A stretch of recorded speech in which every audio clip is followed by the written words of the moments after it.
Rogue Legacy, developed by Cellar Games, is a so-called rogue-lite. The reasoning here being that Rogue Legacy mixes in various elements from the roguelike genre, such as permadeath, and a difficulty that will hand your behind to you. In addition, Rogue Legacy has many Castlevania-like attributes to it, which creates a powerful mixture that is likely to eat up a ton of your time. Don't expect to live very long in Rogue Legacy. Every run-through of the game has you enter a randomized dungeon with one of 3 randomized characters. Every character will have its own random class, and these range from the physically weak but spell-heavy mages to walking tanks called barbarians, or even the weirder classes such as the miner or lich, which kill by kill gains more health points.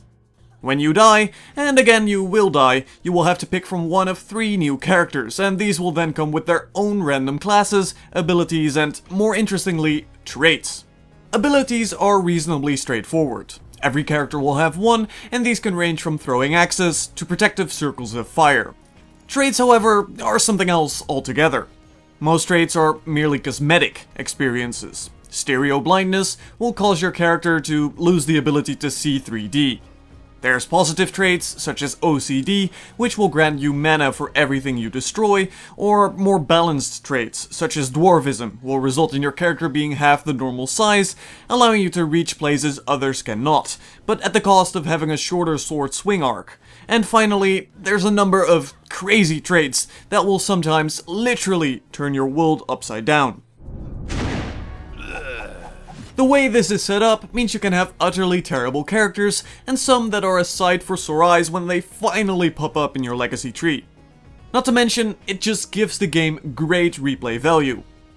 As, again, you are unlikely to survive for very long, you have to adapt to a number of different playstyles.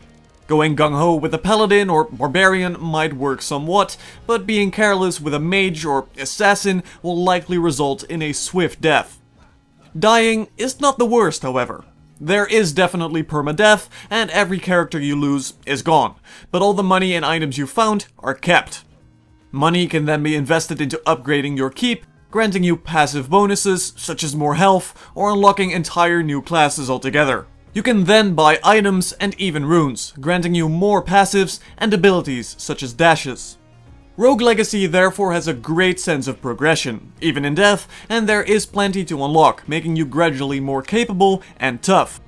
If you are happy with the dungeon your previous ancestor was wandering around in, and you don't want the entire dungeon to reset, there is a system in place allowing you to lock down a dungeon for the lifespan of your character, at the cost of gaining less gold, which you have to reinitiate every time you start a new character. Because you have limited health and mana recovery, once you enter the dungeon, it tends to be quite important to plan ahead and set certain goals. Maybe you have a good combination allowing you to hunt for the puzzle-like fairy chests, or simply have a good character for farming some gold. Or instead have a character that might allow you to finally beat that final boss. The dungeons themselves are laid out in 4 different zones, with each their own unique and defined look. Rooms within these sections are randomized, but due to the nature of going through the game so often, you're bound to run into similar rooms. It can be a little jarring, but it is hardly game-breaking. As distinct as the look of the different zones is, the actual enemy variety within the game is rather lacking. Every so often you'll run into a new creature, but more often than not, you'll be fighting similar but simply more powerful versions.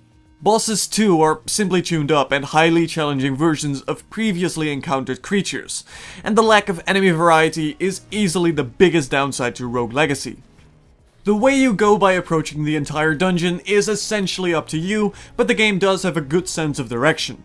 Every so often you'll run into journal entries that give pretty obvious hints as to where to go next, and chances are if you enter the wrong zone at the wrong time, you are simply going to get absolutely slaughtered, making it never confusing as to where you need to be.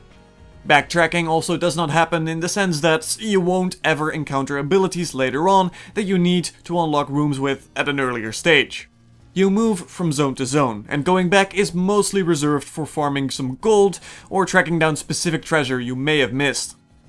Exploring the actual dungeon will consist of a lot of sword slashing, running, jumping, dashing, and throwing around spells here and there in order to kill the enemies and find stacks of gold.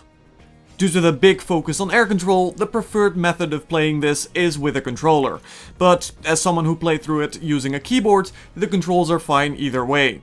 The one downside being that certain platform aspects and attacking enemies that are below you is quite iffy on a keyboard, and reconfiguring controls in a keyboard is quite limited.